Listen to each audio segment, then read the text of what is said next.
ಚಿನ್ನ ಬಂಗಾರಿ ಬಾ ಅಂತ ಗೋಗರಿತಾ ಇದ್ದ ಗಂಡ ತನ್ನ ಪತ್ನಿ ಬಂಗಾರಿ ಲೀಲಾ ಮೇಲೆ ಹಲ್ಲೆಗೆ ಯತ್ನಿಸಿದ್ದಾನೆ. 3 ಮಕ್ಕಳು ಗಂಡನನ್ನ ಬಿಟ್ಟು ಹೋದ ಪ್ರಕರಣ ಇದೀಗ ಮತ್ತೊಂದು ತಿರುವನ್ನ ಪಡ್ಕೊಂಡಿದೆ. ಏನದರ ಡೀಟೇಲ್ಸ್ ನೀವೇ ನೋಡಿ. ಚಿನ್ನ ಬಂಗಾರಿ ಎಂದವನಿಂದ ಹಲ್ಲೆಗೆ ಯತ್ನ. ಪ್ರಿಯತಮೆ ರಕ್ಷಿಸಲು ಹೋಗಿ ಸಂತುಗೆ ಗಾಯ. ಕೊಲೆ ಬೆದರಿಕೆ ಎಂದು ದೂರು ನೀಡಿದ ಪತ್ನಿ ಲೀಲಾ. ಬೆಂಗಳೂರಿನ ಹೊರವಲಯದ ಹೊರಮಾವು ಠಾಣೆಯ ಕೌಟುಂಬಿಕ ಕಲಹ ಸಿನಿಮಾ ರೀತಿಯಲ್ಲಿ ಭಾರಿ ಸದ್ದಾಗ್ತಾ ಇದೆ. ರೀಲ್ ಸ್ಟಾರ್ಗಳಿಗೆ ಚಿನ್ನ ಬಂಗಾರಿಯೇ ವಾಟ್ಸ್ಆಪ್ ಇನ್ಸ್ಟಾ ಸ್ಟೋರಿ ಆಗಿದ್ದಾಳೆ. ಆದ್ರೆ ಈ ನಾಟಕ ಮತ್ತೊಂದು ಹಂತ ತಲುಪಿದೆ. ಚಿನ್ನ ಬಂಗಾರಿ ಎಂದು ಪತ್ನಿ ಲೀಲಾಗಾಗಿ ಹಂಬಲಿಸ್ತಿರೋದಾಗಿ ಪೋಸ್ ಕೊಡ್ತಿದ್ದ ಪತಿ ಮಂಜುನಾಥ್ ನಿನ್ನೆ ರಾತ್ರಿ 8 ಗಂಟೆ ಸುಮಾರಿಗೆ ಪತ್ನಿ ಮೇಲೆ ಹಲ್ಲೆಗೆ ಮುಂದಾಗಿದ್ದಾನೆ. ಬಸವನಪುರದ ಪ್ರಿಯಕರ ಸಂತು ಮನೆಯಲ್ಲಿದ್ದ ಲೀಲಾಳನ್ನ ಹುಡುಕಿ ಬಂದ ಮಂಜುನಾಥ್ ಏಕಾಏಕಿ ಖಾರದ ಪುಡಿ ಎರಚಿ ಬಿಯರ್ ಬಾಟಲ್ನಿಂದ ಹೊಡೆದು ಹಲ್ಲೆಗೆ ಮುಂದಾಗಿದ್ದಾನೆ. ಗಲಾಟೆ ವೇಳೆ ಲೀಲಾ ಪ್ರಿಯಕರ ಸಂತು ಸಿನಿಮಾ ಸ್ಟೈಲಲ್ಲೇ ಅಡ್ಡ ಬಂದು ಲೀಲಾಳನ್ನ ರಕ್ಷಿಸಿದ್ದಾನೆ.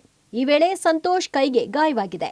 ಮಂಜು ಬಂದು ಬೆಲ್ ಮಾಡ್ತಾ ಇದ್ದ. ನನಗೆ ಯಾರೋ ಅಂದ್ಕೊಂಡು ನಾನು ಬಾಕಲ್ ಅಂತ ತೆಗಿಯೋಕ್ಕೆ ಹೋದೆ. ನಾನು ಅಷ್ಟು ಬೇಗ ಸಂತು ಅವ್ರು ಕಾಲ್ ಮಾಡಿದ್ರು ನನಗೆ, ಬಾಕಲ್ ತೆಗಿಬೇಡ, ಮಂಜು ಬಂದಿದ್ದಾನೆ, ಯಾವುದೇ ಕಾರಣಕ್ಕೂ ಬಾಕಲ್ ತೆಗಿಬೇಡ ಅಂತಂದರು. ಡೋರ್ ತೆಗ್ದಿದ ತಕ್ಷಣ ಕಣ್ಣಿಗೆ ಖಾರದ ಪುಡಿ ಎಲ್ಲ ಹಾಕಿ ಸಂತು ಹೊಡಿತಾಯಿದ್ರು. ಹಂಗೆ ನನಗೂ ಹಾಕಿದ್ರು ಸರ್. ಖಾರದ ಪುಡಿ ಎಲ್ಲ ಹಾಕಿಬಿಟ್ಟು ಹೊಡೆಯೋಕ್ಕೆ ಸ್ಟಾರ್ಟ್ ಮಾಡ್ದೆ. ಚುಚ್ಚುತ್ತಾ ಇದ್ರು ಸಂತು ಅವ್ರಿಗೆ. ಆಮೇಲೆ ಯಾಕೆ ಹಿಂಗೆ ಮಾಡ್ತಾ ಇದೆಯಾ, ಬಿಡು ಬಿಡು ಅಂದರೂ ಕೂಡ ಇಲ್ಲ, ನಿಮ್ಮನ್ನು ಮಾತ್ರ ಯಾವುದೇ ಕಾರಣಕ್ಕೂ ನಾನು ಸುಮ್ಮನೆ ಬಿಡೋದಿಲ್ಲ ಅಂತಂದ್ಬಿಟ್ಟು ಬಾಟಲ್ ಇನ್ನೂ ಚುಚ್ಚೋಕ್ಕೆ ಸ್ಟಾರ್ಟ್ ಮಾಡ್ತಾ ಇದ್ದೆ ಸರ್. ನಿತ್ಕೊ ಅಂತ ಇಟ್ಕೊಳಕ್ಕೆ ಹೋಗ್ತಾ ಇದ್ದೀನಿ, ಅವನು ಬಿಡಿಸ್ಕೊಂಡು ಹಂಗೆ ಓಡೋಗ್ಬಿಟ್ಟ ಸರ್. ಅವ್ನು ಮೆಟ್ಲ ಮೇಲೆ ತಳ್ಳಿಬಿಟ್ಟು ನಾನು ಮೆಟ್ಲ ಮೇಲಿಂದ ಕೆಳಗಡೆ ಬಿದ್ದೋದೆ ಸರ್ ನಾನು. ಇನ್ನು ಈ ಬಗ್ಗೆ ಲೀಲಾ ಹಾಗೂ ಸಂತೋಷ್ ಹುಳಿಮಾವು ಪೊಲೀಸ್ ಠಾಣೆಯಲ್ಲಿ ಪ್ರಕರಣ ದಾಖಲಿಸಿದ್ದಾರೆ. ನನ್ನನ್ನ ಸಂತೂನನ್ನ ಕೊಲೆ ಮಾಡಲೆಂದೇ ಮಂಜುನಾಥ್ ಬಂದಿದ್ದ. ಜನ ಎಲ್ಲ ಹೊರಗೆ ಬರ್ತದಂತೆ ಅಲ್ಲಿಂದ ಓಡಿ ಹೋದ. 11 ವರ್ಷದಿಂದ ಅವನ ಜೊತೆ ಇದೆ. ಟಾರ್ಚರ್ ಅನುಭವಿಸಿದ್ದೀನಿ. ನನಗೆ ಮತ್ತು ಸಂತುಗೆ ಜೀವ ಭಯ ಇದೆ. ಕೊಲೆ ಮಾಡೋದಾಗಿ ಹೇಳಿದ್ದಾನೆ. ಪೊಲೀಸರು ಅವನನ್ನ ಬಂಧಿಸಿ ಕಾನೂನು ಕ್ರಮ ಕೈಗೊಳ್ಳಬೇಕು ಅಂತ ರಕ್ಷಣೆ ಕೇಳಿದ್ದಾರೆ. ಸರ್ 3 ದಿವಸದಿಂದ ದೊಡ್ಡವ್ರನ್ನ ಒಂದು 20 ಜನ ಸೇರಿಸಿದ್ದ ಅವನು.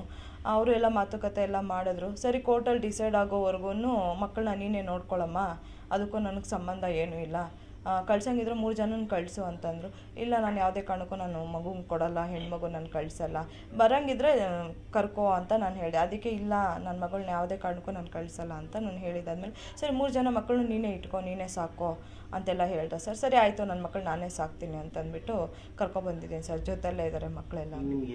ಕಾನೂನು ರೀತಿಯಲ್ಲಿ ಹೆಂಗೆ ಶಿಕ್ಷೆ ಆಗಬೇಕು ಅವ್ನಿಗೆ ಹಂಗಾಗಲೇಬೇಕು. ನನ್ನ ಮಕ್ಕಳ ಕಷ್ಟನೋ ಸುಖನೋ ನಾವು ಸಾಕ್ಕೊಂಡು ಹೋಗ್ತೀವಿ. ನಾವು ಕೂಲಿನಲ್ಲಿನಾದರೂ ಮಾಡಿ ನನ್ನ ಮಕ್ಕಳನ್ನ ಸಾಕ್ಕೊಂಡು ಹೋಗ್ತೀನಿ ಸರ್. ಡೋರ್ ಪಕ್ಕದಲ್ಲೇ ನಿಂತಿದ್ದ.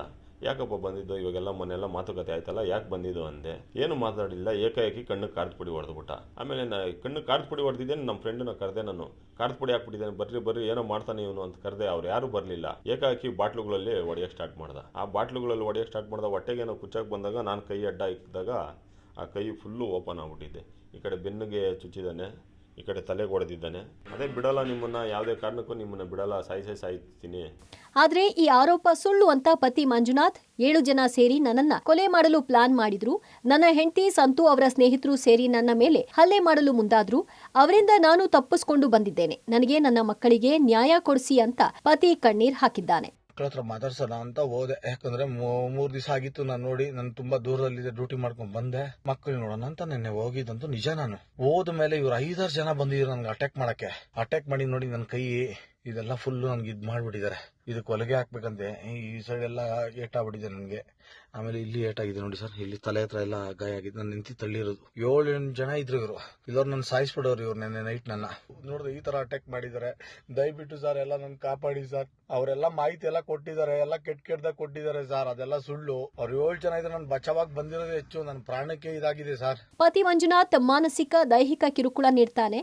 ನನ್ನನ್ನ ಜೀವಂತ ಉಳಿಸೋ ನಂಬಿಕೆಯೂ ಇಲ್ಲ ನನಗೆ. ಕೋರ್ಟ್ನಲ್ಲಿ ಡಿಸೈಡ್ ಆಗೋವರೆಗೂ ನನ್ನ ಮಕ್ಕಳನ್ನ ನಾನೇ ನೋಡ್ಕೊಳ್ಳೋದಾಗಿ ಹೇಳಿ ಕರೆದುಕೊಂಡು ಬಂದಿದ್ದೀನಿ ಅಂತಿದ್ದಾಳೆ ಲೀಲಾ. ಈ ಕೌಟುಂಬಿಕ ಕಲಹ ಮತ್ಯಾವ ತಿರುವು ಪಡೆದುಕೊಳ್ಳುತ್ತೋ ನೋಡ್ಬೇಕು. Ambareesh, Anekal, public TV.